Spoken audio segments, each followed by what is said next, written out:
Hola, ¿qué tal amigos? Qué alegría volver a encontrarme con cada uno de vosotros para seguir compartiendo este espacio. Este espacio donde simplemente pretendemos reflexionar juntos, conocernos, ir entendiendo por qué pensamos de la manera que pensamos, por qué nos percibimos y nos sentimos a nosotros mismos, como nos percibimos y nos sentimos, por qué creemos como creemos y por sobre todas las cosas, poder entender realmente cómo nos entiende Dios, cómo nos ve Dios, cómo nos considera Dios y ante todo realmente llegar a captar cuál es el auténtico carácter de Dios. Porque como veníamos diciendo, si ese carácter de Dios, esa imagen de Dios está caricaturizada, distorsionada, vamos a tener una vida espiritual también deteriorada. Hoy quiero reflexionar contigo acerca de ese juez que todos tenemos dentro de nosotros mismos. Pero antes de hablar de ese juez, quiero hablar de Dios como juez, de la visión bíblica de Dios como juez. A lo largo de la historia del cristianismo se ha presentado a Dios como un juez severo, como un juez falto de misericordia. De hecho, muchos teólogos han presentado a Dios como alguien que no tenía suficiente misericordia para aceptar y perdonar las faltas de sus hijos. Y han tenido que crear diferentes mediadores, ya sea María, los santos o otros caminos, a través de los cuales los hijos de Dios podían acercarse finalmente a su Padre, porque el Padre no era lo suficientemente bueno para que uno pudiera acercarse directamente a Él. Pero la visión que nosotros encontramos de Dios como juez en la Escritura es totalmente diferente. Yo solo voy a compartir dos textos con vosotros en esta mañana. Uno está en el libro del profeta Daniel, el capítulo 7, que es un capítulo que habla justamente del inicio del juicio anterior a la segunda venida de Jesús. Y dentro de ese capítulo, el versículo 22 tiene una declaración sorprendente.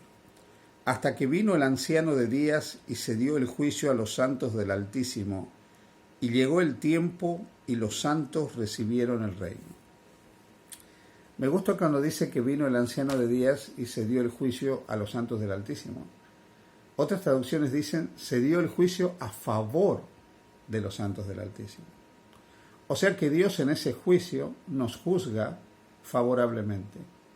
¿Por qué nos juzga favorablemente si finalmente tenemos defectos, tenemos imperfecciones? Y el juicio determina en última instancia, según lo que hemos dicho tradicionalmente, quiénes podrán entrar al reino de los cielos y quiénes no. Pues Dios nos juzga favorablemente porque nos ama. Dios nos juzga favorablemente porque nos quiere, porque comprende nuestra realidad y porque Él sabe que nosotros, al elegir a Jesús como nuestro Salvador personal, hemos elegido el camino de la vida eterna. Él nos juzga favorablemente porque el reconocimiento que hemos hecho de Jesús es la garantía de que anhelamos vivir de una manera diferente y podemos realmente vivir en la atmósfera del cielo. Porque al creer en Cristo hemos recibido el perdón y la absolución de todos nuestros errores, de todos nuestros desaciertos, de todos nuestros hierros, de lo que llamamos normalmente pecados. El juicio de Dios es favorable a nosotros. Dios no quiere juzgarnos de manera desfavorable. Sé que cuando digo esto algunos pensarán, bueno, pero hay muchos que no entrarán al reino de los cielos, hay muchos que se perderán para toda la eternidad, como solemos decir o solemos escuchar. Pero esas personas finalmente no llegarán a vivir la eternidad con Dios porque no quisieron ponerse en las manos amorosas del juez celestial. No quisieron aceptar el amor misericordioso del juez. No quisieron aceptar el plan de salvación del juez. El otro texto está en el Evangelio de Juan, el capítulo 3, texto conocido, versículo 16 en adelante. Porque de tal manera amó Dios al mundo que ha dado a su Hijo unigénito para que todo aquel que en él cree no se pierda, mas tenga vida eterna. Porque no envió Dios a su Hijo al mundo para condenar al mundo, sino para que el mundo sea salvo por él. El que en él cree no es condenado.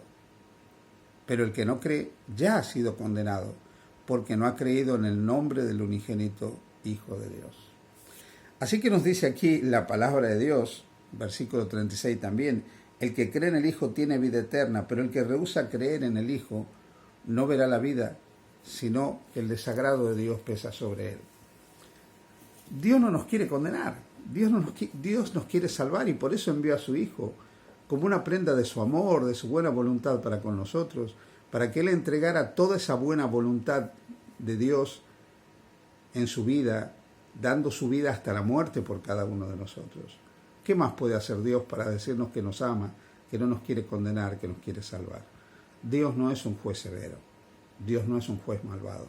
Dios nos ama, aún como somos, con nuestras luces y con nuestras sombras. Pero ¿por qué nosotros nos juzgamos mal? Bien, todos nosotros tenemos un código de conducta interno, todos tenemos un código ético. Ese código ético que todos nosotros tenemos es el resultado de las expectativas que pusieron en nosotros nuestros padres, la cultura donde nos formamos, la religión que hemos tenido, en la que creemos, los valores religiosos que se nos inculcaron, la sociedad donde nos hemos movido, los educadores que nos han formado e instruido de alguna manera también. Ellos nos han dado una forma de vivir que de paso, 1 de Pedro capítulo 1, versículo 18, llama una vana manera de vivir que hemos heredado de nuestros padres. Ahora, conforme haya sido las expectativas que se han puesto sobre nosotros, es el tipo de severidad que va a tener ese juez interno sobre nosotros. Cuán mal nos vamos a sentir cuando no obedezcamos a ese juez. Si nos ha tocado vivir en hogares con padres que no nos juzgaban, pero sí nos dirigían, nos ayudaban a elegir correctamente, y si nos equivocábamos, nos corregían, pero de una manera asertiva para que nosotros podamos proyectarnos mejor, para que podamos superar el error y salir mejor parados de ese error que hemos cometido, seguramente ese juez nunca lo vamos a ver como un tirano, porque en ese sentido las expectativas de nuestros padres, sumadas al trato amoroso de ellos, contribuyó a que podamos darnos cuenta cuando estábamos equivocados, poder corregir el camino y hacer bien las cosas. Pero ¿y si esto fue diferente? Si nuestros padres nos juzgaron severamente y nos trataron severamente cuando nosotros hacíamos algo malo, si constantemente nuestros padres pusieron expectativas tremendas en nosotros, incluso comparándonos con otros, ¿no será que esto puede haber producido en algunos de nosotros una sensación de insatisfacción permanente? ¿Qué pasa cuando un padre le dice a su hijo o a su hija que no sirve para nada? ¿Qué pasa cuando un padre le dice a su hijo o a su hija que lo que ha hecho no es suficiente, que lo ha hecho mal, que lo haga de nuevo, que tiene que mejorar, y se lo dice constantemente? ¿Qué pasa cuando un padre o una madre le dice a su hijo que no es suficiente todo lo que hace? Ese hijo o esa hija siempre vivirá una sensación de insuficiencia. No se sentirá a gusto consigo mismo. Si su cuerpo no es suficiente bello y constantemente, según las exigencias de sus padres, tiene que hacer más gimnasia, tiene que hacer más dieta, tiene que comer de esta manera, comportarse de esta otra, y constantemente es corregido, constantemente es criticado por lo que logra, porque lo que logra no es suficiente, ese juez va a ser un juez severo. Y constantemente ese juez nos hará sentir que somos tontos, que somos vagos, que somos feos, que no hacemos las cosas bien, que otros son mejores que nosotros, que siempre nos equivocamos, que no merecemos nada bueno, que no valemos absolutamente nada, que todos lo hacemos mal.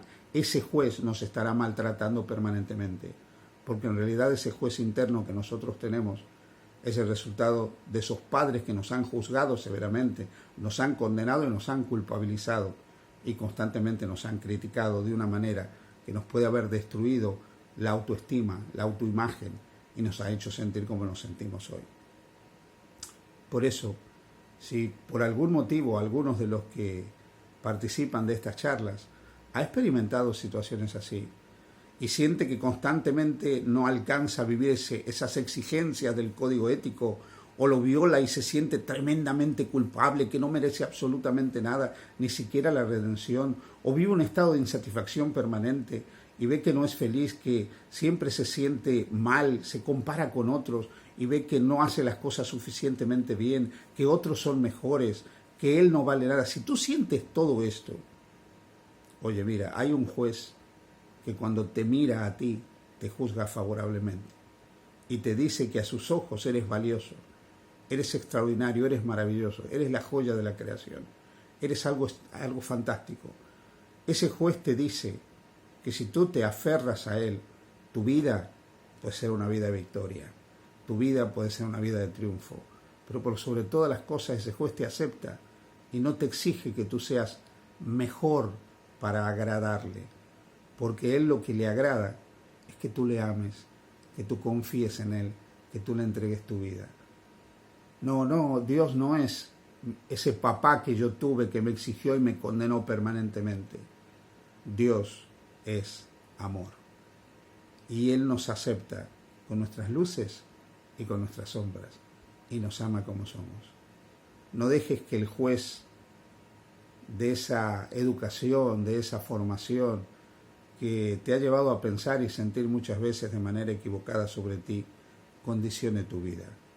Refúgiate en el amor, en la aceptación y en el contentamiento de Dios sobre tu persona. Dios te ama. Para Dios, eres lo más maravilloso que hay en este mundo. Feliz día junto a Jesús.